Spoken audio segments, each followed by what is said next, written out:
அல்லேலூயா. நம்ம தியானத்துக்காக ஒரு வசனத்தை வாசிக்கலாம். 1 சாமுவேலின் புஸ்தகம் 2ஆம் அதிகாரம் 8ஆம் வசனத்தை வாசிக்க கேட்கலாம். 1 சாமுவேல் 2ஆம் அதிகாரம் 8ஆம் வசனத்தை நாம் வாசிக்க கேட்கலாம்.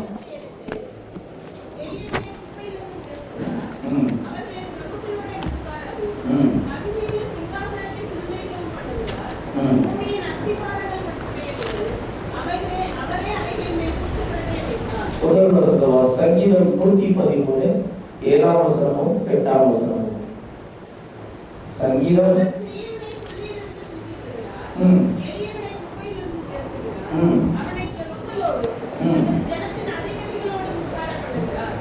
போதுமானது. இங்க நாம் வாசிக்க கேட்ட வசனமானது இரண்டு வசனமும் ஒன்றாக சமமாக காணப்படுகிற வார்த்தை காணப்படுகிறது. அவர் சிறியவனை குழிவிலிருந்து எடுக்கிறவராக இருக்கிறார், எளியவனை குப்பையிலிருந்து உயர்த்துகிறவராக இருக்கிறார். அருமையான தேவச்சனமே, அது மாத்திரமல்ல, அவர் அவர்களை எடுத்து உயர்த்தி அவர் பிரபுக்களோடு உட்கார வைக்கிறார். அதோடு விட்டு விடுகிற கர்த்தர் அல்ல, அவர் மகிமையான சிங்காசனத்தை சுதந்திரிக்கவும் பண்ணுகிறார். அல்லேலூயா. ஏற்கனவே இந்த வார்த்தையை வசனத்தை கொண்டே இருக்கிறது நான் பேசியிருக்கிறேன். ஆனாலும் இந்த வசனத்தை கொண்டு ஆவியானவர் மீண்டும் ஒரு முறை வித்தியாசமான ஒரு கோணத்திலே கர்த்தர் பேச விரும்புகிறார். அவர் என்ன செய்கிறாரா? சிறியவனை புலியிலிருந்து எடுக்கிறவரா இருக்கிறார். இந்த வார்த்தை சொன்னது யார் என்று சொல்லி நாம் அனைவருக்கும் தெரிந்த ஒரு வசனமானது. முதலாக இந்த வார்த்தையை சொன்னது நபர் யார் என்று சொல்லி நாம் பார்ப்போம் என்று சொன்னால் அண்ணா சொல்லுகிற ஒரு வார்த்தையாய் காணப்படுகிறது. அண்ணாவை குறித்து நம் அனைவருக்கும் நன்றாக தெரிந்த ஒரு சம்பவம் தான். அண்ணாள் என்ன செய்கிறாள்? 1 சாமுவேல் 2ஆம் அதிகாரம் 1ஆம் வசனத்தின்படி அவள் ஜெபம் பண்ணினாள் என்று சொல்லி பார்க்கிறோம். அவள் ஜெபம் பண்ணி முடித்த பிற்பாடு அவள் சொல்லுகிற இந்த வார்த்தை தான் கர்த்தர் என்ன செய்கிறாராம்? சிறியவனை கர்த்தர் புலியிலிருந்து எடுக்கிறவரா இருக்கிறார், எளியவனை குப்பையிலிருந்து அவர் உயர்த்துகிறவரா இருக்கிறார் என்று சொல்லி நாம் பார்க்கிறோம். இந்த பெண்ணானவள் வாழ்க்கையில பாதிக்கப்பட்ட ஒரு பெண். அண்ணாள் வாழ்க்கையில கஷ்டப்பட்ட ஒரு பெண். வாழ்க்கையில அநேக போராட்டங்கள் காணப்பட்டது. அண்ணாளுடைய வாழ்க்கையில பல இன்னல்கள் காணப்பட்டது. அவருடைய வாழ்க்கையில மிகவும் கேள்விக்குறியான ஒரு வாழ்க்கையை காணப்பட்டது. அண்ணாளுடைய வாழ்க்கையில திடீரென்று சொல்லி ஒரு ஸ்திரீயானவள் அவர் வாழ்க்கையில குறுக்கிடுகிறாள். அந்த ஸ்திரீக்கு அநேக குழந்தைகள் இருந்தது. அண்ணாளுடைய கணவன் என்ன செய்கிறார்? அவன் அந்த ஸ்திரீயோடு சந்தோஷமா இருக்கிறார். சூழ்நிலைகள் சந்தர்ப்பம் கிடைக்கும் போது அண்ணாளோடும் அவன் என்ன செய்கிறான்? சில நேரத்திலே பேசிக் கொள்கிறார். இப்படிப்பட்ட வாழ்க்கை கஷ்டத்தின் மத்தியிலே அவள் வாழ்ந்து கொண்டிருக்க நாட்களிலே அவள் என்ன செய்கிறாரா? அவள் வாழ்க்கையில பல கேள்விகள் இருந்தது. அவள் வாழ்க்கை கேள்விக்குறியா இருந்தது. அவள் சக்தியானவள் என்ன செய்கிறார்? கேள்வியை கேட்டுக்கொண்டே வாழ்க்கையை நோவடிக்கிறார், வாழ்க்கையை துன்பப்படுத்துகிறார். அவள் உடைக்கப்பட்டார். கடைசியாக அவள் பல மனிதரை தேடி போயிருக்கலாம், பல மருத்துவர்களை நாடி இருக்கலாம். ஆனாலும் அவள் கேள்விக்கு பதில் இல்லை. என்ன செய்வதென்று சொல்லி கலங்கி கொண்டிருக்க நேரத்திலே கடைசியா அவள் நினைத்தாள், இப்போ கர்த்தகத்தில் போக வேண்டும் என்று சொல்லி அவள் தேவ சமூகத்திற்கு அவள் கடந்து வருகிறார். வேதம் சொல்கிறது, அவர் அநேக முறை தேவனை நோக்கி நாடினார், அநேக முறை தேவ சமூகத்தில் கடந்து வந்தாலும் ஆனாலும் அவளுடைய ஜெபத்துக்கு என்ன கிடைக்கவில்லை? பதில் கிடைக்கவில்லை. அவளுக்கு எந்த வாழ்க்கையில் எந்த மாற்றம் இல்லை. ஆனால் இந்த கடைசி நேரத்திலே அவள் தேவ சமூகத்தில் வந்து காத்திருந்து ஜெபிக்கும் போது தேவ சமூகத்தை அவள் உணர்ந்தபடினால கர்த்தர் ஜெபத்தை கேட்டார். அல்லேலூயா. அநேக முறை நீங்கள் ஜெபித்துக் கொண்டிருக்கலாம், அநேக முறை நீங்க ஆராதனைக்கு வந்து போய் கொண்டிருக்கலாம், ஒரு கடமைக்கு போய் நீங்க ஜெபித்துக் கொண்டிருக்கலாம், கர்த்தரை பார்த்து துதித்துக் கொண்டிருக்கலாம், ஆராதித்துக் கொண்டிருக்கலாம், கர்த்தருக்காக காணிக்கை தசமபாகம் கொடுத்து கொண்டிருக்கலாம். ஆனாலும் வாழ்க்கை ஒரு கேள்விக்குறியா இருக்கிறது. ஏன் இந்த வாழ்க்கை இப்படி இருக்கிறது? ஏன் இந்த வாழ்க்கையில மாற்றம் இல்லை? ஏன் ஜெபத்துக்கு ஒரு பதில் இல்லை என்று சொல்லி அங்கலாய்த்துக் கொண்டிருக்கலாம். ஆனால் தேவ சமூகத்தை சரியாக அனுபவிப்போம் என்று சொன்னார், தேவ சமூகத்தை நாம் சரியாக நாம் ருசி பார்ப்போம் என்று சொன்னார், கர்த்தர் இந்த நாட்களில் கர்த்தர் ஜெபத்தை கேட்க வல்லவராக இருக்கிறார். அல்லேலூயா, அல்லேலூயா. அன்னாள் ஜெபித்தார். தேவ பிரசன்னத்தை சரியாக உணர்ந்தால் கர்த்தர் ஜெபத்துக்கு பதில் கொடுத்தார். அல்லேலூயா. தேவனுக்கு மகிமை உண்டாவதாக. இப்படிப்பட்ட நேரத்தில் அவர் வாழ்க்கையில கர்த்தர் அவருக்கு இருந்த கேள்வியை கர்த்தர் மாற்றினார். அவர் ஜெபத்தை முடித்த பிற்பாடு தான் அவர் தேவ பிரசன்னத்தை உணர்ந்தவனமாய் அதுக்கப்புறம் தான் சொல்லுகிறார், கர்த்தர் சிறியவனை ஒளிவிலிருந்து எடுக்கிறவராக இருக்கிறார், எளியவனை குப்பையிலிருந்து உயர்த்துகிறவராக இருக்கிறார் என்று சொல்லி கர்த்தர் யாரை உயர்த்துவார்? கர்த்தர் உயர்த்துகிறவராக இருக்கிறார். இந்த நாட்களிலே கர்த்தர் நம்ம கர்த்தரை ஆராதிக்கும்படியாக கடந்து வந்திருக்கிற உங்களையும் என்னையும் கர்த்தர் இந்த பகல் நேரத்தில் நம்முடைய வாழ்க்கையில் கர்த்தர் ஒரு ஸ்டெப் உயர்த்த விரும்புகிறார். ஒரு உயர்வை கர்த்தர் தர விரும்புகிறார். அதற்காக நாம் என்ன செய்யணுமா? அன்னால் எவ்விதமாக இருதயத்தை தேவ சமூகத்திலே ஊற்றினாலோ, அன்னால் எவ்விதமாக தேவ சமூகத்தை அவர் அனுபவித்தாலோ, அவ்விதமாக நம்முடைய இருதயத்தை நாம் ஊற்றுவோம் என்று சொன்னால் கர்த்தர் நிச்சயமாக ஜெபத்துக்கு பதில் தர வல்லவராக இருக்கிறார். ஏன் வாழ்க்கையில உயர்வு இல்லை? ஏன் வாழ்க்கை தரமட்டமான வாழ்க்கை வாழ்ந்து கொண்டிருக்கிறோம்? ஏன் வாழ்க்கையில ஒரு ஆசீர்வாதம் இல்லை? இன்னும் நம் இருதயத்தை நாம் ஊற்றவில்லை. அன்னால போல நாம் இருதயத்தை ஊற்றி நம் தேவ சமூகத்தை நாம் அனுபவிக்கும் என்று சொன்னால் கர்த்தர் நம் வாழ்க்கையில கர்த்தர் மாற்ற விரும்புகிறார். அவர் அநேக முறை ஆராதனைக்காக கலந்து கொண்டார், ஆனாலும் மாற்றமில்லை. ஏதோ ஃபார்மாலிட்டிக்காக கடமைக்காக நீ வருவாய் என்று சொன்னால் வாழ்க்கையில ஆசீர்வாதம் இல்லை. ஆராதனைக்கு போகணும் இல்ல பாஸ்டர் திட்டுவார் என்று சொல்லி ஆராதனைக்கு வருவாய் என்று சொன்னால் வாழ்க்கையில உயர்வு இல்லை. கர்த்தருக்கு பயப்படுகிற பயம் நமக்கு தேவை. அல்லேலூயா. ஆராதனைக்கு போற பாஸ்டர் திட்டுவாங்க, பாஸ்டர் கோவிச்சுக்குவார் சொல்லி நாம் கடமைக்காக வருவோம் என்று சொன்னால் வாழ்க்கையில உயர்வு இல்லை. அன்னால் தேவ சமூகத்தை அவர் அனுபவித்தார், அன்னால் தேவ சமூகத்தை ருசி பார்த்தார். ஆகவே கர்த்தர் அவர் கண்ணீரை துடைத்தார், கர்த்தர் வாழ்க்கையை மாற்றினார். எல்லா கேள்விக்கும் கர்த்தர் பதில் கொடுத்தார். அதுக்கப்புறமா தான் சொல்லுகிறார், தீர்க்க தரிசனமாக பல ஆண்டுகளாக பல வருஷங்களுக்கு முன்பாகவே தீர்க்க தரிசனமாக அண்ணா சொன்னார், சிறியவனை கர்த்தர் உயர்த்துகிறவராக இருக்கிறார், புழுவிலும் குப்பையிலும் அவர் உயர்த்துகிறார். அவர் சொன்ன தீர்க்க தரிசனமான ஒரு வார்த்தையாகத்தான் சங்கீதக்காரர் 113 சொல்லுகிறார், அவர் எடுக்கிறார் என்று சொல்லுகிறார். வாசிங்க சங்கீதம் 113 அந்த வசனம். தூக்கி விடுகிறார், பாருங்க, தூக்கி விடுகிறார் சங்கீதக்காரர் சொல்லுகிறார். அண்ணா என்ன சொன்னார்? அவர் எடுக்கிறவராக இருக்கிறார், உயர்த்துகிறவராக இருக்கிறார். ஆனா சங்கீதக்காரன் சொல்லுகிறார், தூக்கி விடுகிறவராக இருக்கிறார். அல்லேலூயா. இன்னைக்கு இந்த பகல் நேரத்துல கர்த்தர் நம்மை தூக்க விரும்புகிறார்.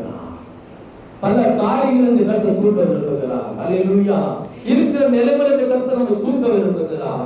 ஏனென்றால் வேதம் சொல்லுகிறது, கர்த்தர் மனிதனை ஒரு கோபுரமாக எதிர்பார்த்திருக்கிறார், கர்த்தர் மனிதனை ஒரு துருகமாக கர்த்தர் எதிர்பார்க்கிறார். மேன்மையாக இடத்துல கர்த்தர் மனிதனை வைக்கும் என்று சொல்லுகிறார். கர்த்தர் மனிதனை படைத்தார். கர்த்தர் ஏன் மனிதனை சிருஷ்டித்தார்? கர்த்தர் தன்னோடு மேன்மையான ஸ்தலத்தில் வைக்கும்படியாக, அந்த மகிமையான சிங்காசனத்தில் கொண்டு போகும்படியாக தான் கர்த்தர் மனிதனை தன் சாயலாகவும் தன் ரூபத்தின்படியாகவும் சிருஷ்டித்தார். அல்லேலூயா. மனிதன் தேவன் என்ன செஞ்சாரா? மனிதனை படைத்திருப்பாரு, மனிதனோடு சந்தோஷமா இருந்தார், மனிதனோடு கர்த்தரோடு ஐக்கியத்தமாக இருந்தார், மனிதனோடு கர்த்தரோடு சந்தோஷமாக உலாவினார், பேசினார். ஆனால் மனிதன் என்ன செஞ்சார்? மீறினார், கட்டளையை கைக்கொள்ளாமல் போனார். ஆகவே அவர் தள்ளப்பட்டு போனார். நரகமானது சாத்தானுக்கு தள்ளப்பட்ட தூதர்களாக வைக்கப்பட்டிருக்கிறது. ஆனால் கர்த்தருடைய ராஜ்யமோ பரலோகமோ தேவ பிள்ளைகளுக்காகவும் தேவனுக்காக வைக்கப்பட்டிருக்கிறது. அந்த இடத்துல தான் கர்த்தர் நம்மை கொண்டு போக விரும்புகிறார். அல்லேலூயா. ஆனால் மனிதனோ என்ன செஞ்சானா? பாவம் செய்து கட்டளைகளை மீறி போனார். வேதம் சொல்லுகிறது, ஆதியாகமம் 1 அதிகாரம் 1 வசனத்திலே, ஆதியிலே தேவன் சிருஷ்டித்தார். வானம் ஆங்கிலத்தில் பார்க்கும்போது God has created in the beginning heaven and the earth. heaven பரலோகத்தை சிருஷ்டித்தார். என்ன சிருஷ்டித்தார்? சொல்லுங்க. பரலோகத்தை சிருஷ்டித்தார். ஏசாயா 66 அதிகாரம் 1 வசனம் சொல்லுகிறது, வானமின் சிங்காசனம் பூமியின் பாதம். அப்படி என்று சொன்னால் அவர் சிங்காசனத்தை ஸ்தாபித்தார் முதலாவதாக. ஏற்கனவே இந்த சத்தியத்தை பேசியிருக்கிறேன், சுருக்கமாக சொல்ல விரும்புகிறேன். தேவன் முதலாவதாக சிங்காசனத்தை சிருஷ்டித்தார். எரேமியா 3ஆம் அதிகாரம் 17ஆம் வசனம் சொல்லுகிறது, எருசலேம் தான் அந்த சிங்காசனம் என்று சொல்லி. அப்படி என்று சொன்னால் தேவன் முதலாவதாக எருசலேமை படைக்கிறார், பரலோகத்தை படைக்கிறார். தேவன் மனிதனுக்காக அந்த சிங்காசனத்தை மனிதன் சிருஷ்டிப்பதற்கு முன்பாகவே தேவன் சிங்காசனத்தை சிருஷ்டித்தார். ஏன்? அந்த சிங்காசனத்தில் மனிதனை வைக்கும்படியாக, அந்த சிங்காசனத்தை வரைக்கும் நம்ம கொண்டு போகும்படியாகத்தான் தேவன் மனிதனை சிருஷ்டித்தார். ஆனால் தேவதூதன் என்ன செய்கிறார்? அந்த சிங்காசனத்தை பார்க்கவே, அந்த சிங்காசனத்தில் நான் போய் இருக்க வேண்டுமே, அந்த சிங்காசனத்தில் நான் போக வேண்டும் சொல்லி அவன் முயற்சி செய்தான். ஆனால் அப்படிப்பட்ட சிங்காசனத்துக்காக ஒரு படிக்கப்பட்ட மனிதனும் அவன் பாவம் செய்து அவன் விழுந்து போனான். அவன் குப்பையில போய் விழுந்தான், அவன் தூசில போய் விழுந்தான். கர்த்தர் ஆனாலும் மனிதனை விட மாட்டார், அவர் தூக்க விரும்புகிறார். அல்லேலூயா. அந்த குப்பையில விழுந்த மனிதன், அந்த அக்கிரமத்தில விழுந்த மனிதன், அந்த பாவத்துக்கு இரையாய், சர்ப்பத்துக்கு இரையாய் போன மனிதனை தேவன் எடுக்க விரும்புகிறார். அல்லேலூயா. அவர் தூக்க வேதம் ஒரு வசனம் வாசிங்க. எரேமியா 6ஆம் அதிகாரம் 27ஆம் வசனம்.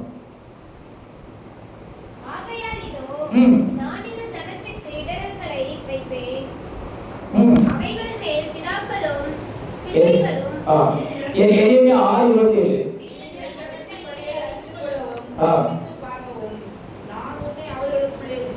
துர்கமாக வைத்தேன். தேவன் மனிதனை துர்கமாக, கோபுரமாக, உயர்ந்த ஸ்தலத்தில் கர்த்தர் வைக்க விரும்புகிறார். ஆனால் மனிதனோ தேவன் மனிதன் செம்மையானவர் படித்தான். மனிதனோ அநேக உபாய தந்திரங்களை தெரிந்து கொண்டான். அவன் தள்ளப்பட்ட போனான், அவன் சர்ப்பத்துக்கு இரையா போனான். ஆனாலும் கர்த்தர் பெரியவராக இருக்கிறார். அவன் மனிதன் தன் சாயலை படித்தபடினால அவனை மீண்டும் கோபுரமாக, துர்கமாக கர்த்தர் உயர்த்த விரும்புகிறார். ஹல்லேலூயா. இந்த காலை நேரத்துல கர்த்தர் நம்மை எடுக்க விரும்புகிறார். கர்த்தர் நம்மை மேலான ஸ்தலத்துல கர்த்தர் உயர்த்த விரும்புகிறார். ஹல்லேலூயா. பாருங்க, ஒரு உத்தமன் யோபு வாழ்க்கையில நன்றாக சந்தோஷமா இருந்த வாழ்க்கை, நன்றாக ஒரு சுகமான வாழ்ந்த வாழ்க்கை. ஆனா சூழ்நிலை மாறும்போது அவன் வாழ்க்கை குப்பையில போய் விழுந்தான், புழுவில போய் விழுந்தான். இன்னைக்கு சூழ்நிலை மாறும்போது நம் வாழ்க்கை இன்னைக்கு எங்க இருக்கிறது? நாம் நன்றாக இருக்கிறோம், விசுவாசிகளா இருக்கிறோம், நாம் ஊழியர்களா இருக்கிறோம், கர்த்தரை ஆராதிக்கிறவா இருக்கிறோம். ஆனா சூழ்நிலை மாறும்போது நம் வாழ்க்கை எப்படி இருக்கிறது? யோசித்து பார்க்க வேண்டும், சிந்தித்து பார்க்க வேண்டும். நம் வாழ்க்கை இன்னைக்கு எப்படி இருக்கிறது? யோபு சொல்லுகிறார், எனக்கு சமாதானம் இல்லையே, என் சரீரத்துக்கு ஆரோக்கியம் இல்லையே. ஏனென்றால் குப்பையில விழுந்து கிடக்கிறான். அவன் வாழ்க்கையில் குப்பையாய், தூசியாய் மாறின பொழுது அவன் சொல்லுகிறான், எனக்கு சந்தோஷம் இல்லை, எனக்கு ஆரோக்கியம் இல்லை. யோபு 3ஆம் அதிகாரம் 26ஆம் வசனம் வாசிக்க கேட்கலாம். எனக்கு சுகம் இல்லை, இல்லை பாறுதலும் இல்லை, போதுமானது. பாருங்க, சுகமுகமான வாழ்ந்த மனிதன் உன்னதத்திலே ஒரு வாழ்க்கை வாழ்ந்து கொண்டிருந்தார், ஆசீர்வாதமான வாழ்க்கை வாழ்ந்து கொண்டிருந்தார். ஆனால் சூழ்நிலை மாறும்போது, when the situation change, நம்முடைய வாழ்க்கை எப்படி இருக்கிறது? நாம் குப்பையில போய் விட்டு கிடக்கிறோம். ஆரோக்கியம் இல்லையே, சந்தோஷம் இல்லையே, சமாதானம் இல்லையே, கண்ணீர் நிறைந்த வாழ்க்கையா காணப்படுகிறது. ஆனால் கர்த்தர் நம்மை உயர்த்த விரும்புகிறார். மகிமை உள்ள ஒரு வாழ்க்கை, ஆசீர்வதிக்கப்பட்டமான ஒரு வாழ்க்கை, கர்த்தர் சத்தத்தை கேட்டு வாழ்ந்த ஒரு காலம் உண்டு. தேவனோடு சந்தித்து கர்த்தரோடு இருந்த நாட்கள் உண்டு. தரிசனம் உள்ள வாழ்க்கை இருந்தது. ஆரம்ப காலத்தில் தரிசனம் உண்டு, நமக்கு தீர்க்க தரிசனங்கள் உண்டு. கர்த்தர் நம்மோடு பேசிக் கொண்டிருப்பார். ஆனா இன்னைக்கு நம்ம நிலைமை எப்படியா காணப்படுகிறது? நாம் இன்னைக்கு நிலைமை எப்படியா இருக்கிறோம்? நாம் புழுதில் இருக்கிறோமா, நாம் குப்பையில இருக்கிறோமா என்று சொல்லி நாம் ஆராய்ந்து பார்க்க வேண்டும். அல்லேலூயா, அல்லேலூயா. மனிதன் எல்லாவற்றையும் இழந்து போனான். ஆதி மனிதன் எல்லாவற்றையும் இழந்து போனான். கர்த்தர் கொடுத்த மகிமை, மேன்மை எல்லாவற்றையும் இழந்து போனான். கர்த்தர் விட மாட்டார். நாம் ஆராதிக்கிற தேவன் விட மாட்டார் நம்மை ஒருபோதும். அவர் நம்மை தூக்கி எடுக்கிறவராக இருக்கிறார். அல்லேலூயா, அல்லேலூயா. அன்னாருடைய வாழ்க்கையை கர்த்தர் மாற்றினார். ஆகவே தான் அண்ணா தீர்க்க தரிசனமாக உரைத்தார். இந்த பகல்களில் ஆராதிக்க வந்த தேவனுடைய பிள்ளையே, அருமையான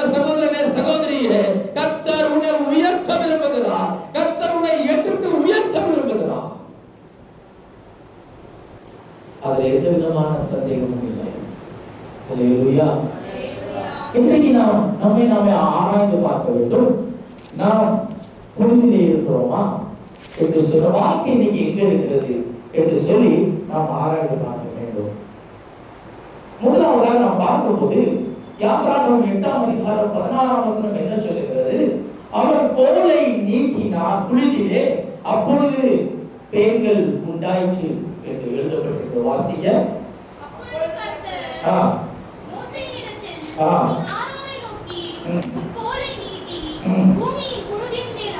பூமியின் புழுதின் மேல் அடி, அப்பொழுது அது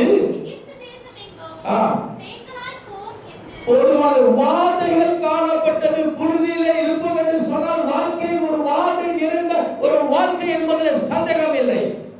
இன்றைக்கு நம்முடைய வாழ்க்கையில் நம்முடைய குடும்பத்திலே வாதைகள் நிறைந்து இருக்கும் என்று சொன்னால், பலவிதமான தீராத வியாதிகள் பலவீனங்கள் குடும்பத்தில் தனிப்பட்ட வாழ்க்கையில் இருக்கும் என்று சொன்னால், அருமையான தேவஜனமே, நீ குப்பையில் கிடக்கிறாய், புழுதியில் கிடக்கிறாய் என்று அர்த்தமாகிறது. ஆனால் அவைகளிலிருந்து கர்த்தர் உயர்த்ததாக விரும்புகிறார். உன்னை அருமையான கர்த்தருடைய பிள்ளைகளே, நம்முடைய வாழ்க்கை குப்பையில் இருந்து சொல்லி ஆராய்ந்து பார்க்க வேண்டும். சரியாக இந்த வசனத்தில் வழி நாம் பார்ப்போம் என்று சொன்னால் நாம் குப்பையிலே தான் கிடக்கிறோம். அல்லேலூயா. வாதைகள் பாதிக்கும் என்று சொன்னால், தீராத வியாதிகள் பாதிக்கும் என்று சொன்னால், நம்முடைய வாழ்க்கை எங்க இருக்கிறது? குப்பையில் இருக்கிறது. உபாகமம் 28ஆம் அதிகாரம் 24 என்ன சொல்லுகிறது?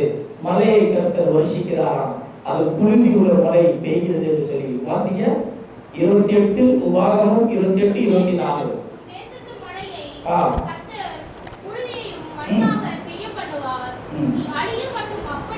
அது எப்படிப்பட்ட மழை பெய்யுமா? புழுதி உள்ள மழை பெய்யுமா? இது எதை காட்டுகிறது? இது சாபம் நிறைந்த ஒரு வாழ்க்கையை காணப்படுகிறது. கர்த்தர் ஏற்ற காலத்திலே மழையை வருஷிக்க பண்ணுவார், அது ஆசீர்வாதமான மழை பெய்யும். ஆனா இங்க நாம் பார்க்கிறோம், மழை பொழிகிறது, அது தூசி உள்ள குப்பை உள்ள மழை பொழிகிறது என்று பார்க்க முடிகிறது.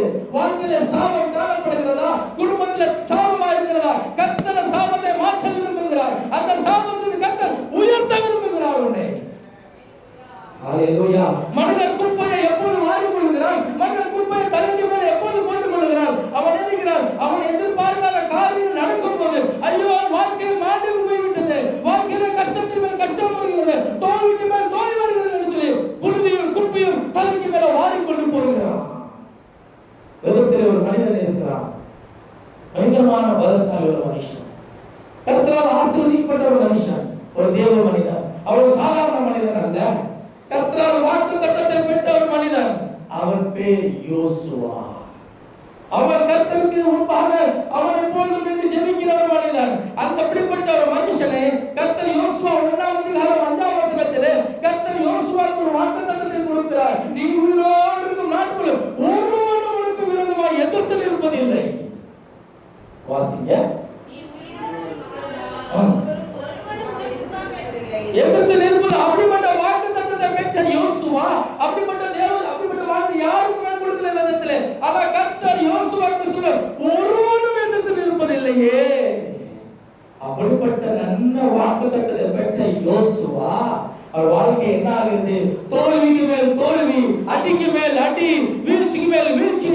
அவன் அப்படிப்பட்ட வாழ்க்கையில கடந்து போகும்போது அவன் தேவ சமூகத்தை ரெட்டை உடுத்துக்கொண்டு புழுதியை தன் தலை மேலே வாரி கொண்டு போடுகிறான் சொல்லி வேதம் தெளிவாய் சொல்லுகிறது.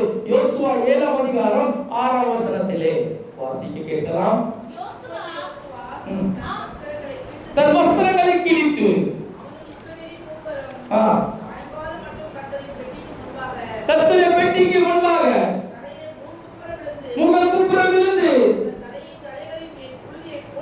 புழுதியை போற்றுக் கொள்கிறார். ஆசீர்வாதத்தை வாக்குத்தத்தத்தை பெற்றுக் கொண்ட மனிதன், பயங்கரமான சுதந்திரத்தை வாக்குத்தத்தை பெற்ற யோசுவா அவருடைய வாழ்க்கை இப்பொழுது அவன் புழுதியை போட்டுக் கொள்கிறான். அருமையான தேவஜனமே, தோல்விக்கு மேல் தோல்வி வருகிறதா? வாழ்க்கையில் சாபம் காணப்படுகிறதா? அப்படின்னு சொன்னால் நீங்கள் அதை புழுதில் இருக்கிறீர்கள். வாதை இருக்கும் என்று சொன்னால் வாழ்க்கை புழுதில் இருக்கிறது. சாபத்தில் இருக்கும் என்று சொன்னால் புழுதிலே காணப்படுகிற, தோல்விக்கு மேல் தோல்வி இருக்கும் என்று சொன்னால் நாம் புழுதிலே காணப்படுகிறோம். அல்லேலூயா. வாழ்க்கை எது செஞ்சாலும் தோற்று போயிருக்கிறோமா? எது எடுத்தாலும் ஒரு ஆசீர்வாதம் இல்லையே. எந்த காரியம் செய்தாலும் ஏன் பிசினஸ்ல நாம் லோஸா காணப்படுகிறது? பிசினஸ்ல ஒரு ஆசீர்வாதம் இல்லையே. ஏன் நம்முடைய வாழ்க்கை குப்பையிலையும் புழுதிலையும் காணப்படுகிறது? அல்லேலூயா. 2 சாமுவேல் 15ஆம் அதிகாரம் 32 வசனங்களை வாசிக்க கேட்கலாம். 2 சாமுவேல் 15ஆம் அதிகாரம் 32ஆம் வசனம். தாவீது மலையின் உச்சிமட்டம் வந்து அங்கே தேவனை பணிந்து கொண்டபோது, இதோ அர்கீயனாகிய ஊசாய் தன் வஸ்திரத்தை கிழித்துக்கொண்டு தலையின் மேல் புழுதியை போட்டுக் கொண்டவனாய் அவனுக்கு எதிர்பட்டான். இங்க பார்க்கிற ஒரு மனிதனுடைய வாழ்க்கையில துக்கம், அவன் துக்கமா இருக்கிற நேரத்திலே தன் தலைமையில் என்னத்தை போட்டுக் கொள்கிறான்? புழுதியை போட்டுக் கொள்கிறான். இன்னைக்கு எத்தனை துக்கமா இருக்கிறீங்க? வாழ்க்கையில் எப்ப பார்த்தாலும் துக்கம் தான், சந்தோஷமே இல்லையே. சில நேரத்தில் கேட்கலாம், நான் கர்த்தரை ஆராதிக்கிறேனே, கர்த்தரை நன்றாக நான் பார்க்க விரும்புகிறேன், நான் தேவ சத்தத்தை கேட்கிறேன், பிரசங்கத்தை கேட்கிறேன், நான் உபவாசிக்கிறேன், ஆனாலும் என் வாழ்க்கையில துக்கமா இருக்கிறதே அப்படின்னு சொன்னால் புரிதலே இருக்கிறார், குப்பையில இருக்கிறார். ஆகவேதான் துக்கம் இருதயத்திலே வாடி கொண்டிருக்கிறது, அது நம்மை வாட்டி கொண்டிருக்கிறது. அநேக முறைகள் நாம் ஜெபிக்கலாம், ஆனால் ஜெபத்துக்கு பதில் இல்லை. உபவாசிக்கிறோம், ஆனாலும் பதில் இல்லை. நெகேமியா சொல்லுகிறார் 9ஆம் அதிகாரம் 1ஆம் வசனத்திலே, அவர்கள் உபவாசித்தார்கள், அவர் புழுதியை போட்டுக் கொண்டார்கள். வாசிங்க, நெகேமியா 9ஆம் அதிகாரம் 1ஆம் வசனம். நெகேமியா 24ஆம் தேதியிலே இஸ்ரவேல் புத்திரர் உபவாசம் பண்ணி ரெட்டுடுத்தி தங்கள் மேல் புழுதியை போட்டு எவ்வளவு தான் ஜெபம் பண்றாலும், எவ்வளவு தான் நாம் உபவாசித்தாலும் பதில் இல்லை என்று சொல்ல என்ன செய்கிறோம்? புழுதியை போட்டுக் கொள்கிறோம். ஜெபத்துக்கு பதில் இல்லையா? அர்த்தம் என்னவென்று சொன்னால் புழுதியில் இருக்கிறாய், நீ குப்பையில இருக்கிறாய். வாதை வாட்டி கொண்டிருக்கிறதா நம்ம குடும்பத்தை? சாபமா காணப்படுகிறோமா? துக்கமா இருக்கிறோமா? ஜெபத்துக்கு பதில் இல்லையா? நீ எங்க இருக்கிறாய்? குப்பையில இருக்கிறாய், நீ புழுதியில் இருக்கிறாய். கர்த்தர் துருகமாக வைக்க விரும்புகிறார், கர்த்தர் உயர்த்த விரும்புகிறார், அவனை கர்த்தர் எடுக்க விரும்புகிறார்.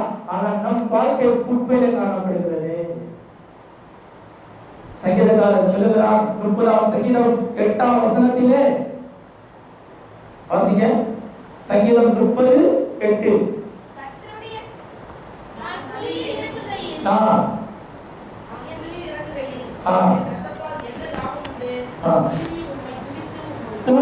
உம்மை துதித்து அறிவிக்கணும். ஏன் துதிக்க முடியல? கர்த்தரை ஏன் விடுதலையோடு ஆராதிக்க முடியவில்லை? ஏன் தேவ நாமத்தை சொல்லி கர்த்தரை ஸ்தோத்திரிக்க முடியவில்லை? ஏனென்றால் வாழ்க்கை குப்பையில இருக்கிறது. வாழ்க்கை எங்க இருக்கு? குப்பையில இருக்கிறது, தூசியில இருக்கிறீங்க. ஆரம்பத்தால் துதிக்க முடியல, தேவனை ஸ்தோத்திரிக்க முடியல. நான் ஒரு பிசாசு பூட்டி வைக்கிறார் என்றால் குப்பையும் புழுதியும் சர்ப்பத்துக்கு இரையா இருக்கிறது. அவன் எப்படி துதிக்க வைப்பான்? எப்படி கர்த்தரை விடுதலை ஆராதிக்க வைப்பான்? முடியவே முடியாது. இன்னைக்கு நம்ம வாழ்க்கை குப்பையில இருக்கிறதா? இதை கேட்ட வசனத்துல நீங்களே அனாலிசிஸ் பண்ணி பாருங்க, உங்களை நீங்க ஆராய்ந்து பாருங்க, உங்க வாழ்க்கை குப்பையில இருக்கிறதா என்று சொல்லி. ஒருவேளை குப்பையில இருக்கும் என்று சொன்னால் கர்த்தர் உங்களை உயர்த்த விரும்புகிறார். அல்லேலூயா, அல்லேலூயா. அவர் குப்பையிலிருந்து உயர்த்துகிறவராக இருக்கிறார். எவ்விதமாக அண்ணாலே உயர்த்தினாரோ அவர் உங்களையும் என்னையும் உயர்த்த விரும்புகிறார். புலம்பல் 4ஆம் அதிகாரம் 5ஆம் வசனம் நிமித்தமாக சொல்லுகிறது, அவர்கள் புழுதியை உடுத்திக் கொண்டார்கள். வாசிங்க, புலம்பல் 4ஆம் அதிகாரம் 5ஆம் வசனம்.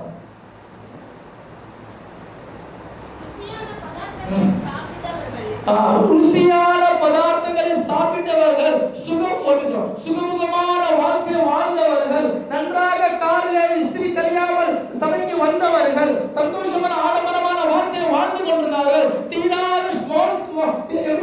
பெரிய லக்ஸரியான கடைக்கு போய் ஷாப்பிங் பண்றவர்கள், சுகமுகமா நன்றாக வஸ்திரங்கள் தரித்தவர்கள், அவங்க வாழ்க்கை எப்படியா மாறினது? வாசிங்க.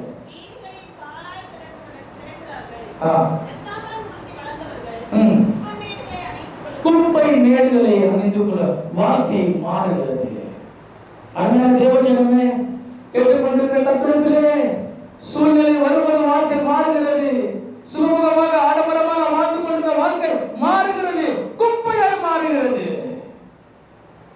செய்யும்? புழுதியாய் மாறுகிறது. நமக்கு தேவையில்லை ஆடம்பரம், தேவையில்லை நமக்கு லக்ஸரியான வாழ்க்கை, தேவையில்லை.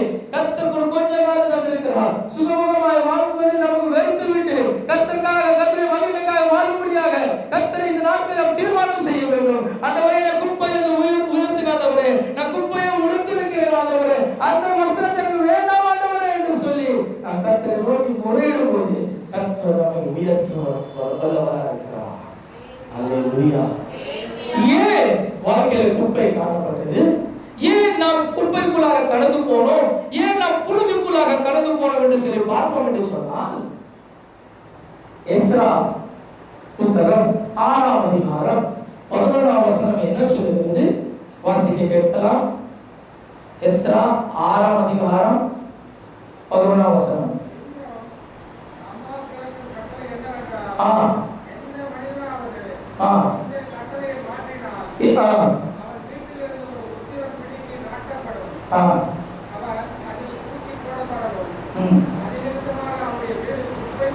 அவன் வீடு குப்பை விட மாறுவது காரணம் என கட்டளையை மீறுகிறான். கட்டளையை அவன் கைக்கொள்ளாமல் போனதபடினால அவன் குடும்பம் மண்ணாகவும் புழுதியாக நாசமாய் போகிறது. குப்பை மேடுகளை காணப்படுகிறது. ஏன்? அவன் கட்டளையை மீறினான். ஆதாமும் ஏவாளும் கர்த்தருடைய வார்த்தைக்கு கீழ்ப்படியாமல் போனதனால தான் அவர்கள் உயர்த்தமைக்கு பெயர்பட்ட வாழ்க்கை, மகிமையான உள்ள வாழ்க்கை அவர்கள் இழந்து போனார்கள். தேவனோடு சம்பாஷிக்கிற அந்த வார்த்தையானது, தேவனோடு உலாவுகிற காரியமானது அவர்கள் இழந்து போனார்கள். காரணம் என்ன? அவர்கள் கட்டளையை மீறினார்கள். நீ கட்டளைகளை மீறுவாய் என்று சொன்னால் நாம் பொழுதிலே தான் போய் சாப்பிடுவோம், நாம் குப்பையில் தான் போவோம். அதனால கட்டளைகளே, கர்த்தருடைய கட்டளையை நாம் மீறக்கூடாது. கர்த்தர் நமக்கு தருகிற வார்த்தைப்படி நாம் என்ன செய்யணும்? கர்த்தருக்கு கீழ்ப்படிந்து ஜீவிப்பட்டு சொன்னால் கர்த்தர் நம்மை உயர்த்துகிறவராக இருக்கிறார். அல்லேலூயா. வாழ்க்கையில நம்மை நண்பன் உயர்த்த மாட்டார், நம்ம சகோதரர்கள் நம்மை உயர்த்த மாட்டார்கள், சொந்தக்காரர்கள் நம்ம உயர்த்த மாட்டார்கள், யாருமே நம்மை உயர்த்த மாட்டார்கள். நாம் குப்பையில கிடக்கிறோமே, நாம் புழுதியிலும் கிடக்கிறோமே, என்னை உயர்த்துவது யார்? சொந்தக்காரங்க உயர்த்த மாட்டாங்க, சொந்தக்காரங்க உயர்த்த மாட்டாங்க. அப்ப நம்ம உயர்த்துவது யார்? தேவன் நம்மை உயர்த்துகிறவராக இருக்கிறார். அல்லேலூயா. அவர் நம்மத்தில் உலாவி கொண்டிருக்கிறார், நம்மத்தில் அசைவாடி கொண்டிருக்கிறார். அவர் உங்கள் கரத்தை பிடித்து உயர்த்த விரும்புகிறார். மனிதன் கரத்தை கொடுக்க மாட்டான் என்றைக்குமே. அவன் நம்மை வாரித்தல் போட பார்ப்பான் தவிர தேவன் கரத்தை நீட்டி உன்னை தூக்க விரும்புகிறார். அல்லேலூயா. எவ்விதமாய் தேவன் அன்னாரை உயர்த்தினாரோ கர்த்தர் இந்த பகல் நேரத்திலே நம்மையும் உயர்த்த சித்தம் கொண்டிருக்கிறார். எத்தனை பேர் விசுவாசிக்கிறீங்க? தேவன் உயர்த்த விரும்புகிறார். குப்பையிலிருந்து கர்த்தரை உயர்த்த விரும்புகிறார், புழுதியிலிருந்து கர்த்தரை உயர்த்த விரும்புகிறார். சொல்றவங்க கரங்களை தட்டிக்கிறது நாமத்தை வகைப்படுத்துவோமா? கர்த்தரை மத்தியிலும் கடந்து வந்திருக்கிறார். உன் கரத்தை பிடித்து அவன் தூக்க விரும்புகிறார்.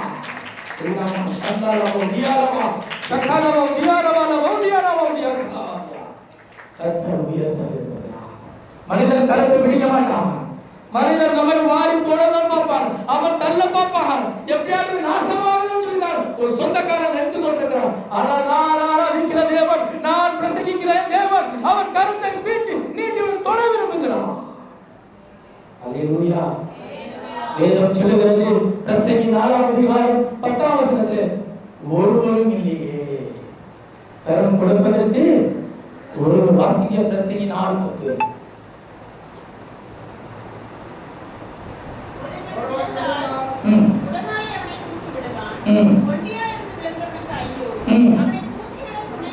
துணையிலேயே யாருமே இல்லையே தூக்கி விடுவதற்கு.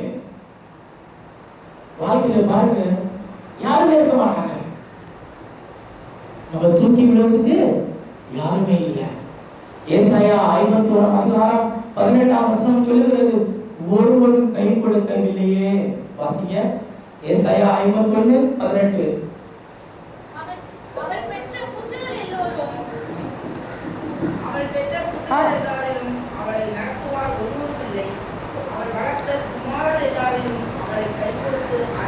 நாம் பெற்ற பிள்ளைகள் கூட நமக்கு கை கொடுக்கலாம், நாம் பெற்ற பிள்ளைகள் கூட நம்ம கை தூக்கி நம்ம நடத்தாராம், நாம் பெற்ற நம்முடைய சுதந்திரமான பிள்ளைகள் கூட கை நீட்டி நம்ம நடத்த வைக்க மாட்டார்களா? வாழ்க்கையில ஒருவனும் இல்லை.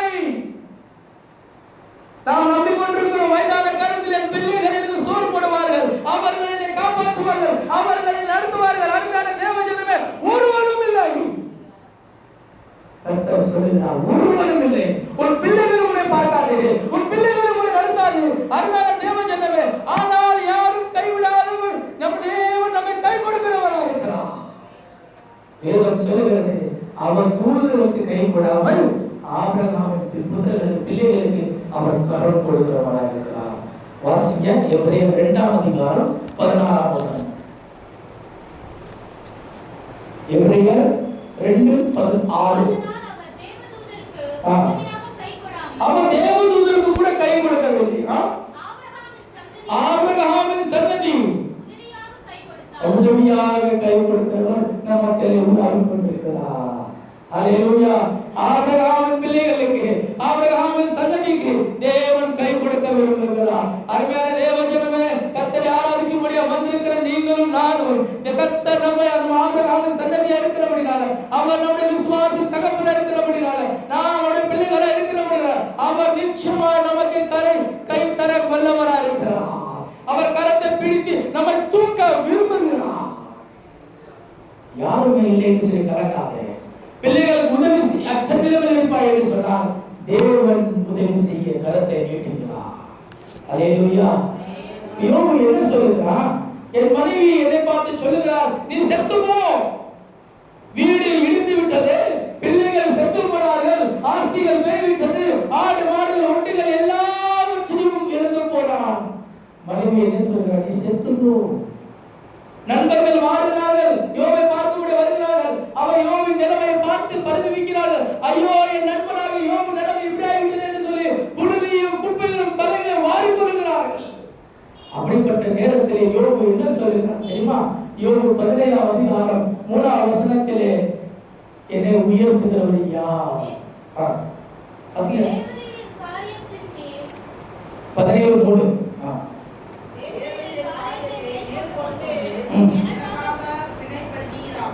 எனக்காக பிணைப்படுவீராக. யார் எனக்கு கை கொடுக்க முடியும்? ஆண்டவரே, எனக்காக நீ பிணைப்படுவீராக.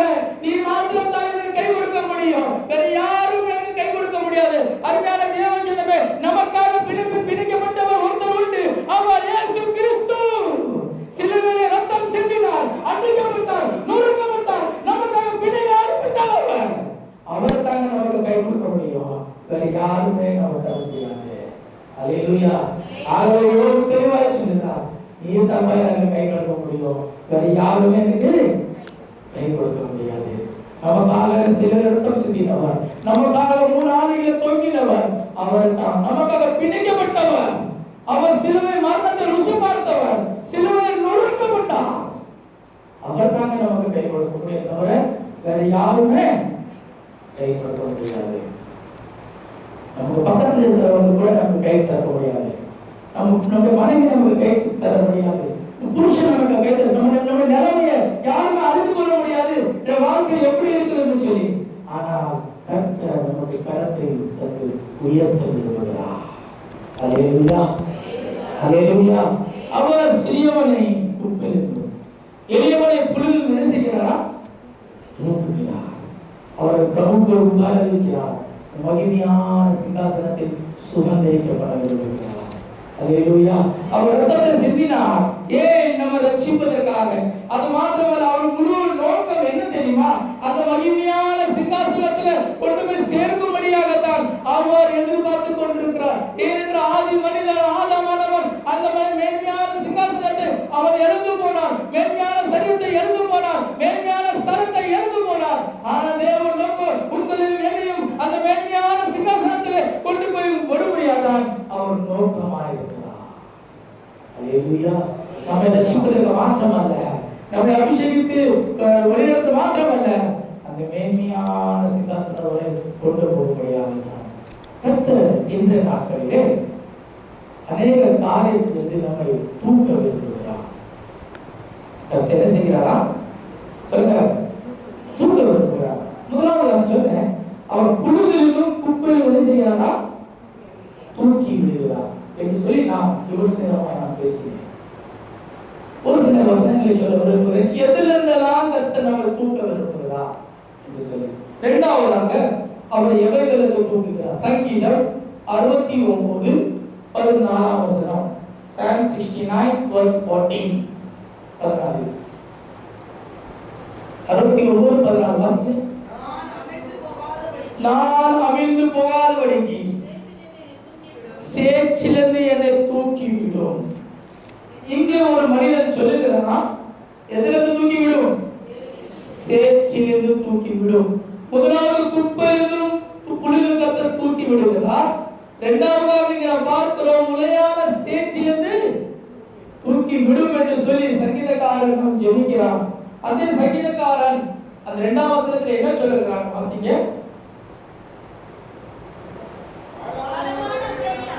ஆழமான உலையிலே அமர்ந்திருக்கிறேன், நிற்க நிலையிலே நிற்க இடமில்லை அப்படின்னு சொன்னாலும் விழுந்து போய் உலையான சேற்றில விழுந்து போய் கிடக்கிறான். என்ன அந்த உலையான சேற்று? 1 பேதுரு 4:4 சொல்லுகிறது, துன்மார்க்கமான வாழ்க்கை தான் அது உலையான சேற்றாய் காணப்படுகிறது. வாசிக்க.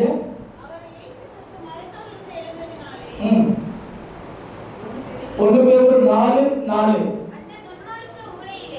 அந்த துன்மார்க்க ஊழிலே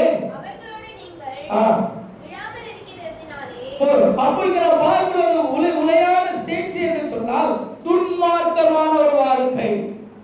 என்ன வாழ்க்கை சொல்லுங்க? துன்மார்க்கான வாழ்க்கை. நாம் பாவத்தை விட்டிருக்கிறோம், நல்லதான். ஆனாலும் ஒரு சில பாவங்களை நாம் விட்டிருக்கிறோம், ஒரு சில பாவங்களை நாம் என்ன செய்கிறோம்? பிராக்டிஸ் பண்ணி கொண்டிருக்கிறோம். பாவத்தை விட மனமில்லை, துன்மார்க்கமான வாழ்க்கை வாழ்ந்து கொண்டிருக்கிறோம். அருமையான தேவ ஜனமே, நாம் முழுமையான பாவத்தை விட்டுத்தான் தீர வேண்டும். அப்பொழுது கர்த்தர் நம்மை உயர்த்துகிறவராக. அல்லேலூயா. ஒரு நாள் இயேசு உயிரோடு இருக்க நாட்களிலே ஒரு ஐஸ்வர்யவான் இயேசுவிடத்தில் வந்தானா.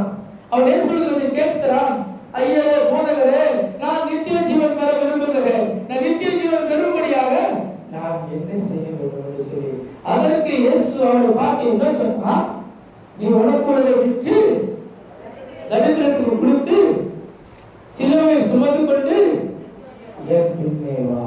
இந்த வார்த்தையை கேட்டவுடனே அவன் எவ்வளவு ஸ்பீடா தேவனிடத்தில் வந்து அவன் எவ்வளவு வந்து முழங்கால் பண்ணானோ, இந்த வார்த்தையை கேட்டவுடனே அப்படியே எந்திரிச்சு ஓடி விட்டான். பாருங்க, அவன் உலகமுகமான ஐஸ்வர்யவனா இருக்கிறான், சுகமுகமான வாழ்க்கை வாழ்ந்து கொண்டிருக்கிறான். ஆனா இப்பொழுது அவனுக்கு ஒரு ஆசை, நித்திய ஜீவனுக்கும் போக வேண்டும் சொன்னான்.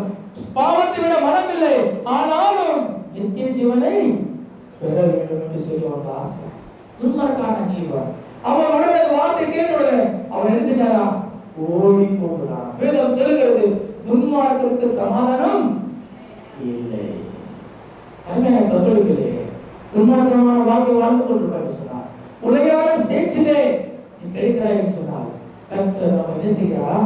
அவர் தூக்க விரும்புகிறார். பாருங்க, அந்த உலகான சேற்று என்று சொன்னால் எசேக்கியேல் 47ஆம் அதிகாரம் 11ஆம் வசனம் என்ன சொல்கிறது? ஆரோக்கியம் இல்லை. வாசிங்க. எசேக்கியேல் 47:11. ஆனாலும் அதினுடைய உளையான பள்ளங்களும் அதினுடைய மடுக்களும் ஆரோக்கியம் அல்லாமல் ஆரோக்கியம் இல்லை. அப்போ அந்த உளையான சேர்ல என்ன உளையானதுல என்ன காணப்படுகிறது? ஆரோக்கியம் இல்லை. யோபு 40:21 என்ன சொல்றது? பிகமோத் என்கிற ஒரு அந்த மிருகம் வாழுகிற ஒரு இடமா காணப்படுகிறது. அதாவது டைனோசர் போல மிருகங்கள் வாழ்கிற இடம்தான் உளையான சேரு. 2 பேதுரு 2:22 சொல்லுகிறது, சேரிலே பன்றிகள் வாழ்கிற இடம்தான் சேராய் காணப்படுகிறது. யோபு 30:18 19 வாசிப்போம் என்று சொன்னால் அது ஒரு வியாதி நிறைந்த இடம்தான் உளையான சேரை காணப்படுகிறது.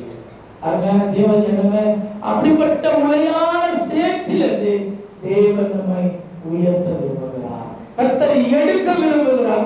சங்கீதக்காரன் சொல்லுகிறான், ஆண்டவரே என்னை என்ன செய்ய?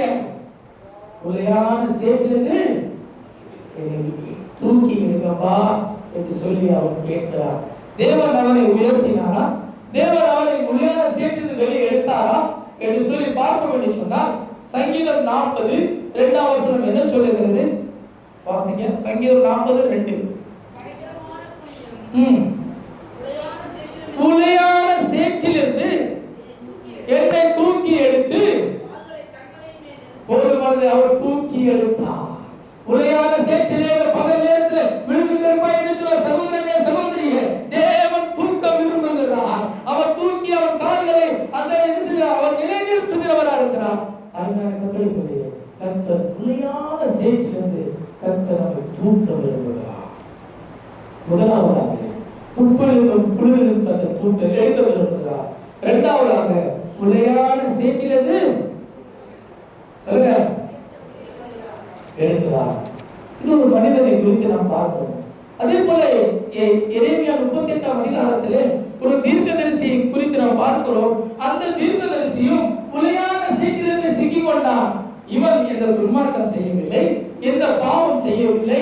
இவன் செய்த தவறு என்ன என்று சொன்னான். அவன் சொன்ன தீர்க்கதரிசனமே, அவன் கர்த்தருக்காக சொன்ன வைராக்கியமான வார்த்தையானது. கர்த்தருக்காக வைராக்கியமாக நின்ற போது பிசாசானவன் நம்மை முழுங்கடிப்பான், உளையான சேற்றிலே தள்ளி போடுவான். அதை பார்த்த உளையான சேற்றிலே தீர்க்கதரிசி தள்ளப்பட்டு போனான். 38ஆம் அதிகாரம் 10ஆம் வசனம் சொல்லுகிறது, ராஜா அவனை உளையான சேற்றிலிருந்து தூக்கி எடுக்க கட்டளையிட்டான். வாசிங்க. அப்பொழுது ராஜா எதேத்திலே எத்தியோப்பியனை நோக்கி, இவ்விடத்திலிருந்து மனுஷரை உங்களை தூக்கிக் கொண்டு போய்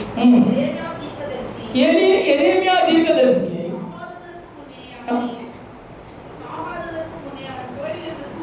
தூக்கி விடு, ராஜாவுடைய கட்டளை தூக்கி விடு என்று சொல்லி கட்டளை வருகிறது. நாம் ஆராதிக்கிற ராஜாவாதி ராஜா அவர் இயேசு கிறிஸ்து இருக்கிறபடியால் வானத்திலும் கட்டளை பிறப்புகிறது. என் சகோதரனை தூக்கி விடு, என் சகோதரனை தூக்கி விடு என்று சொல்லி அவர் தூக்க விரும்புகிறார். ஹல்லேலூயா. உளையான சேற்றிலிருந்து அவர் தூக்க விரும்புகிறார். தீர்க்கதரிசி ராஜா கட்டளையிட்டார் தூக்கி விடுங்க என்று சொல்லி தூக்கி விடப்பட்டாரா? வாசிங்க 13ஆம் வசனம். அப்பொழுது எரேமியாவை கைகளால் தூக்கி அவனை தோளிலிருந்து எடுத்து விட்டார்கள். போதுமானது, தூக்கி விட்டார்கள். இது கேட்டுக்கொண்டிருக்காருங்க நண்பனே, கர்த்தர் தூக்க விரும்புகிறார். உளையான சேற்றிலிருந்து கர்த்தர் உன்னை தூக்க விரும்புகிறார். ஒரு மனிதனை கர்த்தர் தூக்கினார், ஒரு தீர்க்கதரிசியும் கர்த்தர் தூக்கினார். அப்படி என்று சொன்னால் உங்களையும் என்னையும் கர்த்தர் தூக்க வல்லவராக இருக்கிறார். ஹல்லேலூயா, ஹல்லேலூயா. மூன்றாவதாக எதிலிருந்து கர்த்தர் நம்மை தூக்குவாரா? 2 சாமுவேல் 22ஆம் அதிகாரம் 17ஆம் வசனம். 2 சாமுவேல் 22:17.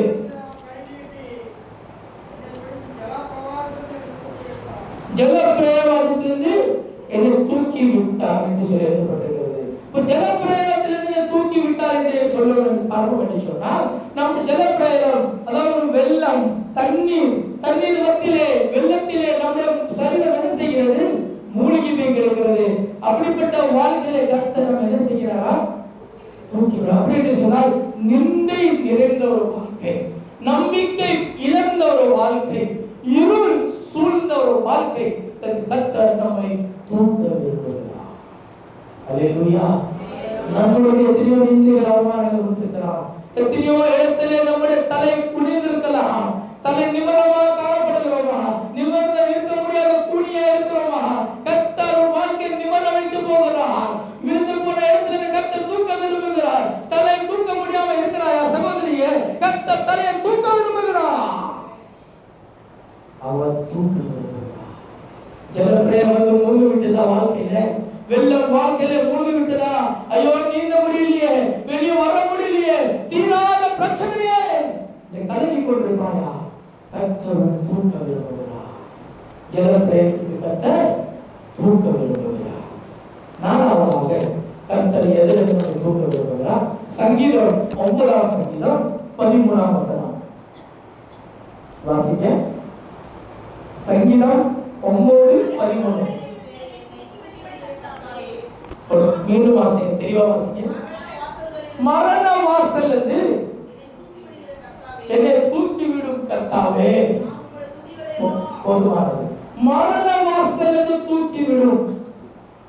நாலாவது எதிலிருந்து தூக்குகிறார் கர்த்தர் நம்மை? மரண வாசல். அநேகருக்கு ஒரு ஆசை, நான் ஏன் துக்கத்தில் இருக்கிறோம், துக்கத்தில் இருக்க ஒரு ஆசை, நான் மறித்து போனா நல்லா இருக்குமே, நான் செத்து போனா நல்லா இருக்குமே என்று சொல்லி சீக்கிரமா சாவு வரும்படுங்க எனக்கு மரண வாசல். அப்படிப்பட்ட வாழ்க்கை வாழ்ந்து கொண்டிருப்பா என்று சொன்னால் கர்த்தர் அந்த வாசலுக்கு கர்த்தர் தூக்க விரும்புகிறார். ஏனென்றால் இருள் இருந்த ஒரு சூழ்நிலை, இருளாக மரணமாகிய அறை வாழ்ந்து கொண்டிருப்பா என்று சொன்னால் கர்த்தர் அவைகளுக்கு கர்த்தர் தூக்க விரும்புகிறார். மரண பயம், ஐயோ நான் மறித்து போகிறேன், வியாதி அதிகரித்து கொண்டிருக்கிறது, கடன் அதிகரிக்கிறது, வாழ முடியவில்லை என்னால, சாவு வரும் வராதா எனக்கு, நான் செத்து போன நல்லமையா இருக்கும் என்று சொல்லி நீ பயந்து கொண்டிருப்பாய் என்று சொன்னால், ஐயோ தற்கொலை செய்து கொண்டு நான் வாழ்க்கை முடித்துக் கொள்ள என்று சொல்லி எழுந்து கொண்டிருக்கிறேன். அருமையான தேவப்பிள்ளை, கர்த்தர் உன்னை பார்த்து எச்சரிக்கிறார், உனக்காக நான் இருக்கிறேன், நான் கரம் பிடித்து தூக்க விரும்புகிறேன். நீ ஏன் மறிக்க வேண்டும், நீ ஏன் வாழ்க்கையை முடிக்க வேண்டும் சொல்லி நினைக்கிறாய், நீ ஏன் கலங்கி கொண்டிருக்கிறாய்? நீ கலங்காது, நான் உனக்காக சிலுவையில மரித்தேனே, நான் உனக்காக ரத்தம் சிந்தினேன், நீ ஏன் சாக வேண்டும் என்று சொல்லி கர்த்தர் நம்மை பார்த்து சொல்லுகிறார். வேதத்தில் ஒரு சம்பவம் இருக்கிறது, பர்னபாவை குறித்து. பிலாத்துக்கு முன்பாக பர்னபா சிறைச்சாலையில் இருக்கிறான். பர்னபாவை கொண்டு வரும்படியாக ராஜாவின் கட்டளை, பிலாத்து கட்டளையிடுகிறான், அவனை கொண்டு வா என்று சொல்லி. ராத்திரி நேரத்தில் பர்னபா தூங்கிக் கொண்டிருக்கிறான், நன்றாக நித்திரை பண்ணி கொண்டிருக்கிறான். வந்து எழுப்புறாங்க, பர்னபா எந்திரி, உன்னை ராஜா கூப்பிடுகிறான்னு சொல்லி. பர்னபா எந்திரிச்சு விட்டான். அவரை நீங்க ராத்திரி நேரத்துல ஏன் என்ன எழுப்புகிறார்கள்? ஐயோ நான் ஒரு குற்றவாளியா இருக்கிறேனே, நான்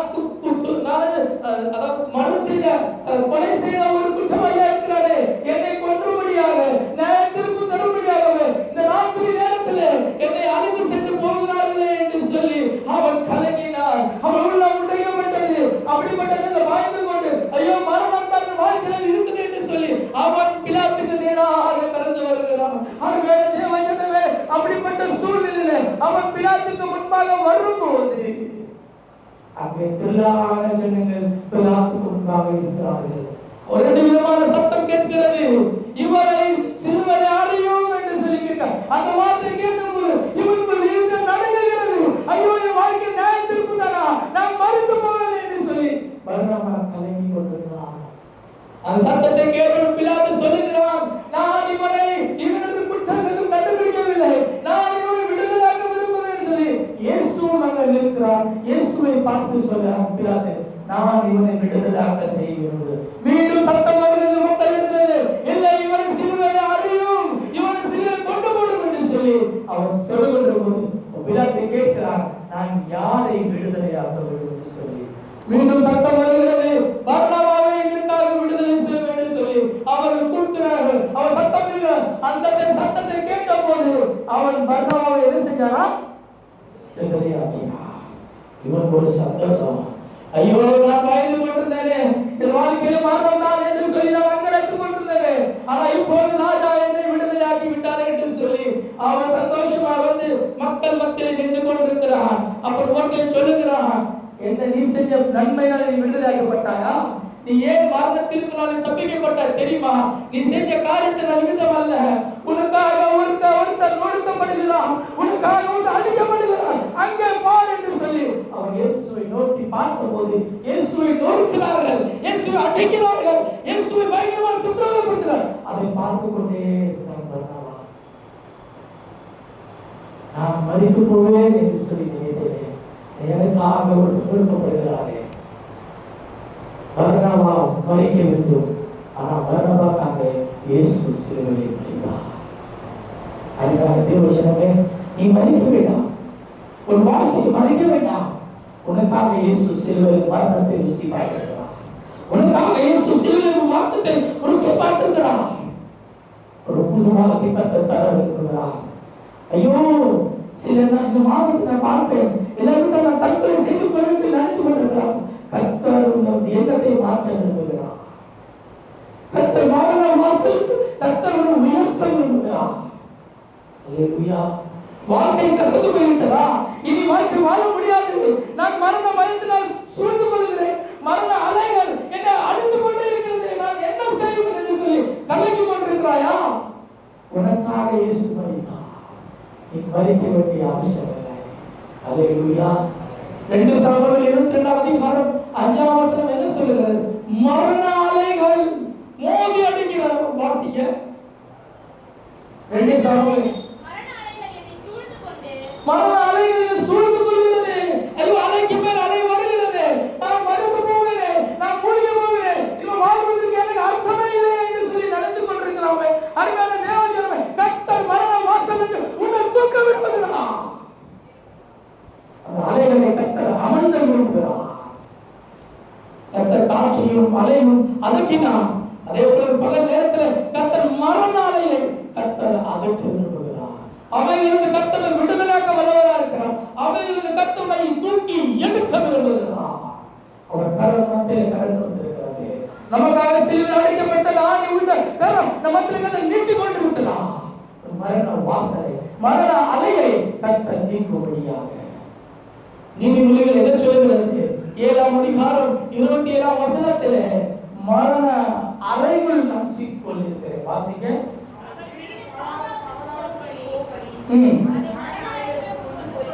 மரண அறைக்குள் கொண்டு போவான். பாருங்க, பிசாசான வல்லமை முற்றிலுமான மரணத்துக்குள்ள கொண்டு போகிறான். ஒரு வாழ்க்கை முடிந்து போய்விட்டது, இனி மரணம் தான் என்று சொல்லிக் கொண்டிருக்கிறான். அருமையான தேவஜனமே, மரணமான அலையில இருப்பாய் என்று சொன்னார், மரணமான நீ அறைக்குள் இருப்பாய் என்று சொன்னார், மரண வாசலுக்குள் நின்று கொண்டிருப்பாய் என்று சொன்னார். உனக்காக சிலுவையிலே இயேசு ரத்தம் சிந்தி அவர் தன் ஜீவனை விட்டார். நீ மரிப்பதற்கு அவசியம் இல்லை.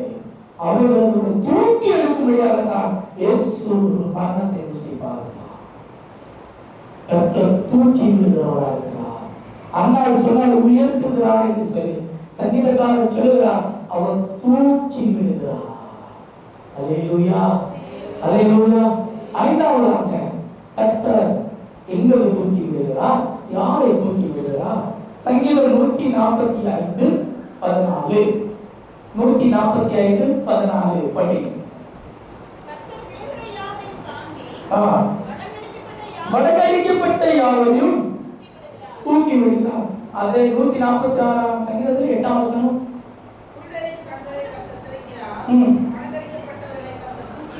மடங்கடிக்கப்பட்டவர்களை கர்த்தர் அப்படி மடங்கடிக்கப்பட்ட என்று சொன்னால் எல்லாம் முடிந்துவிட்டது. வாழ்க்கை முடிவு. தலை குனிந்து நொறுக்கப்பட்ட இனி வாழ்க்கையே இல்லை. நான் ஜீரோவாய் மாறிவிட்டேன்.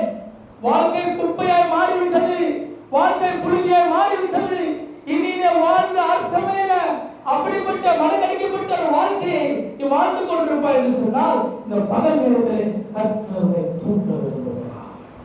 அல்லேலூயா, அல்லேலூயா. யோபு 4ஆம் அதிகாரம் 20 ஒருவரும் இல்லையே விசாரிப்பதற்கு. வாசிக்க. யோபு 4:20. கவனிப்பவர் யாருமே இல்லையே, என்னை விசாரிக்க யாருமே இல்லையே, என்னோட பேசுவதற்கு யாருமே இல்லையே, ஆறுதலான வார்த்தை தருவ யாருமே இல்லையே. என் வாழ்க்கை மடங்கடிக்கப்பட்ட வாழ்க்கையா இருக்கிறது. என்னை தூக்கி விடுவது யார்? உனக்காக இயேசு கிறிஸ்து தன் கரத்தை நீட்டி காத்துக் கொண்டிருக்கிறார், உன்னை தூக்கும்படியாக. அல்லேலூயா. வீழ்ச்சிக்கு மேல வீழ்ச்சி, ஆசீர்வாதம் இல்லை, சாபத்துக்கு மேல சாபம், கடத்துக்கு மேல கடன், ஒருவேளை மறுவியாதி, முடிந்து போன வாழ்க்கையை கர்த்தர் மீண்டும் கர்த்தர் தர விரும்புகிறார். அல்லேலூயா. அவர் நம்ம எதிரிகள் மத்தியிலிருந்து, எதிரிகள் பயங்கரமா இருக்கிறாங்க, எதிரிகள் சந்தோஷமே விட மாட்டாங்க. எதிரிகள் மத்தியிலிருந்து கர்த்தர் என்ன செய்கிறாரா? நம்ம தூக்குவது. ஏன்னா என்ன மடங்கடிக்கப்பட்டு சொன்னா முடிந்து போனது. எதிரிகள் நம் வாழ்க்கையை மடங்கடிக்க விட்டார்கள். எதிரிகள் சத்துருவார்கள். உன் வீட்டாரவர்களுக்கு சத்ரு, ஒருவர் நம் குடும்பத்தாரை நம் வாழ்க்கையை மடங்கடித்திருப்பார்கள். கர்த்தர் நம்மை தூக்க விரும்புகிறார். சங்கீதம் 30ஆம் சங்கீதம் 1ஆம் வசனம் என்ன சொல்கிறது? அவர் சத்துருவின் மத்தியிலிருந்து கர்த்தர் நம்மை தூக்க விரும்புகிறார். வாசிங்க. கர்த்தாவே, என் சத்துருக்கள் என்னை மேற்கொண்டு முன்னிலை ஒட்டாமல் நீ என்னை கைதூக்கி எடுத்து பாருங்க, சத்துருகள் மத்தியிலே அடைக்கப்பட்ட வாழ்க்கை, சத்துருவ நம் வாழ்க்கையை மடங்கடிக்க வைத்திருப்பார் என்று சொன்னால் கர்த்தர் நம்மை அவையிலிருந்து தூக்க விரும்புகிறார். தானியேல் 10ஆம் அதிகாரம் 10ஆம் வசனம் என்ன சொல்கிறது? தானியேல் வெளிவினமா இருந்தான். அவன் வெளிவினமாக இருந்த நாட்களிலே தேவன் என்ன செய்கிறான்? ராஜா அவன் என்ன செய்கிறான்? தூக்கி விட்டாராம். வாசிங்க. இதோ ஒருவன் ஆ கையினை தொட்டு ஆ. என் முழங்கால்களும் தரையில் ஊன்றி நிற்க என்னை தூக்கி வைத்து பாருங்க, வெளிவின நேரத்திலே தூக்கி விட்டாராம். அதே தானியேல் 6ஆம் அதிகாரம் 23ஆம் வசனத்தில் நாம் பார்க்கிறோம், சிங்கக்கெபிலே அவன் இருக்கும்போது அவனை தூக்கி விடப்பட்டான் என்று சொல்லி பார்க்க முடிகிறது. வாசிங்க. அப்பொழுது ராஜா ஆ. தன்னை மிகவும் சந்தோஷப்பட்டு ம். தானியேலை கெபியிலிருந்து தூக்கி விட சொன்னார். தூக்கி விட சொன்னான். பாருங்க, அருமையான தேவஜனமே, தூக்கி விட சொன்னான். இன்னைக்கு நாம் வேறு பார்க்கிறோம், அண்ணால உயர்த்தினார் என்று சொன்னார். அண்ணால குப்பையிலிருந்து குளிரில் தேவன் தூக்கியிருப்பார் என்று சொன்னார். உங்களையும் என்னையும் தேவன் தூக்கி விடதான் செய்வார். அதில் எந்த விதமான சந்தேகம் இல்லை. அவர் என்ன செய்கிறார்? விக்ரமா அவரை குப்பையிலிருந்து தூக்கிலிருந்து என்ன செய்கிறாரா? நம்மை எடுக்கிறார். அவர் உலகான சேற்றிலிருந்து நம்ம தூக்கி எடுக்கிறார். அவர் மூன்றாவதாக என்ன செய்கிறாரா? அவர் ஜலப்பிரதிகளை தூக்கி விடுகிறார். மரண வாசலில் தூக்கி விடுகிறார். மனநினைக்கப்பட்ட வாழ்க்கையிலிருந்து கர்த்தர் தூக்க விரும்புகிறார். இது சாத்தியமா? அவர் தூக்க முடியுமா என்று சொல்லி பார்ப்போம் என்று சொன்னார். அவர் இயேசு நம்மை தொட்டு தூக்க முடியுமா என்று சொல்லி நீங்க நினைக்கலாம். இதையோ சொல்லுகிறார்களே, நீ ஆராதித்துக்கு போனாலே, நீ சபைக்கு போனியே, உன் தேவன் எங்க என்று சொல்லி பரியாசம் பண்ணுகிறார்களே. என் தேவனை தூக்க முடியுமா, தேவனை தொட முடியுமா என்று சொல்லி நினைத்துக் கொண்டிருக்கலாம். பேதுருவின் மாமி சுரமா இருந்தார். இயேசு பேதுருவின் மாமியை கருத்தை பிடித்து தூக்கி எழுப்பினார். அல்லேலூயா. மார்க் 1ஆம் அதிகாரம் 31ஆம் வசனத்தில் அதை வாசித்து நீங்க பார்க்கலாம். இயேசு பேதுரு சீமோனின் மாமியை தூக்கி வாசிங்க. அவர் விட்டு போய் ஆ கையை பிடித்து ஆ அவனை தூக்கி விட்டார். ஒருவர் தூக்கி விட்டார். பேதுருவின் மாமி என்ன செய்கிறாரா? தூக்கி விட்டார். மார்க் 9:20 என்ன சொல்கிறது? பிசாசினால் பிடிக்கப்பட்ட ஒரு மனிதரை கர்த்தர் தூக்கி விட்டாராம். வாசிங்க. இயேசு அவன் கையை பிடித்து ஆ. அவனை தூக்கினார். தூக்கினார். பிசாசினால் பிடிக்கப்பட்ட ஒரு மனிதனை வாழ்க்கை கர்த்தர் தூக்குவார் என்று சொன்னார். பேதுருவின் மாமியை கர்த்தர் தூக்குவார் என்று சொன்னார். உங்களை இன்னும் ஏன் தூக்க மாட்டார்? அல்லேலூயா. அவர் நம்மை தூக்கும்படியாக உயர்த்தும்படியாக தான் அவர் நம்ம பகல் நேரத்தில் அவர் கடந்து வந்திருக்கிறார். அதனால தேவச்சனமே கர்த்தர் உயர்த்த விரும்புகிறார். அவர் சிறியவனை குப்பையிலும் எளியவனை புழுதிலும் அவர் எடுக்கிறவராக இருக்கிறார், தூக்கி விடுகிறவராக இருக்கிறார். எந்த விதமான சந்தேகமே இல்லை.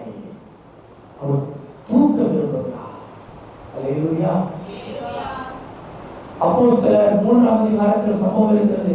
40 வருஷமா இருந்த ஒரு சப்பானி அவன் தேவாலயத்துக்கு வெளியே நின்று பிச்சை கேட்டுக் கொண்டிருக்கிறார். அங்கே தேவ மனிதர் 2 பேர் கடந்து போகிறார்கள். அவன் பிச்சை கேட்டு பார்த்து கொண்டு, அது எங்களுக்கு தர ஒன்றுமில்லை, ஆனால் எங்களிடத்தில் இருக்கிற இயேசுவின் நாமம் இருக்கிறது என்று சொல்லி அவன் கரத்தை பிடித்து அவனை தூக்கி விட்டார்கள். அவன் நடந்து தேவாலயத்துக்கு போனான்.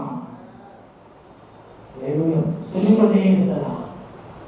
தூக்கி விடுகிற கர்த்தர் இந்த பகல் நேரத்தில் நமக்கு அசைவடை கொண்டிருக்கிறார்.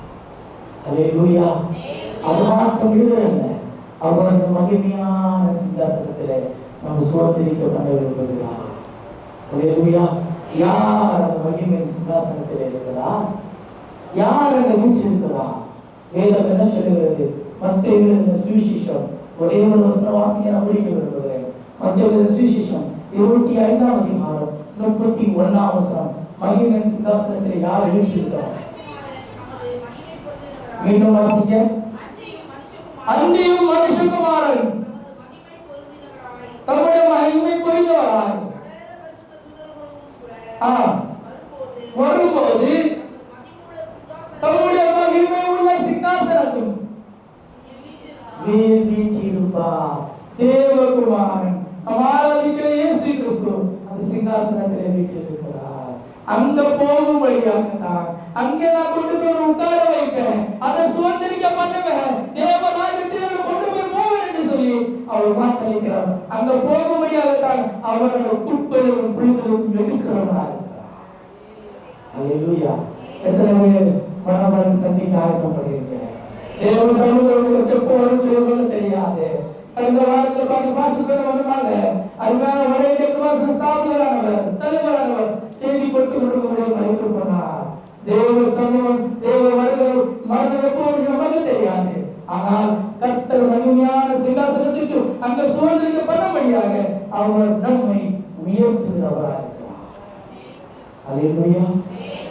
அண்ணாவை உயர்த்திருப்பார் என்று சொன்னார், தீர்க்கதரிசியை உயர்த்திருப்பார் என்று சொன்னார், தானியேலை சிங்கத்தில் விழுந்து உயர்த்திருப்பார் வல்லவராக இருப்பார் என்று சொன்னார். உங்களை இன்னும் அவர் உயர்த்த வல்லவராக இருக்கிறார்.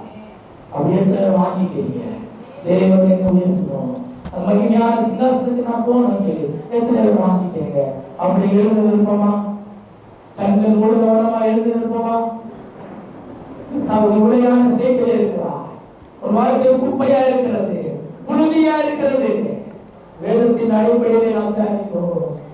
அந்த குப்பையும் புழுதியுமான வாழ்க்கையில் எடுக்கான்னு சொல்லி எல்லாரும் கண்களும் மூடி கர்த்தரை நோக்கி பார்ப்போமா? மகிமையான சிங்காசனத்திலே அவர் கொண்டு போய் நம்ம சூழ்நிலை போகிறார். எல்லாரும் ஸ்தோத்திரம்.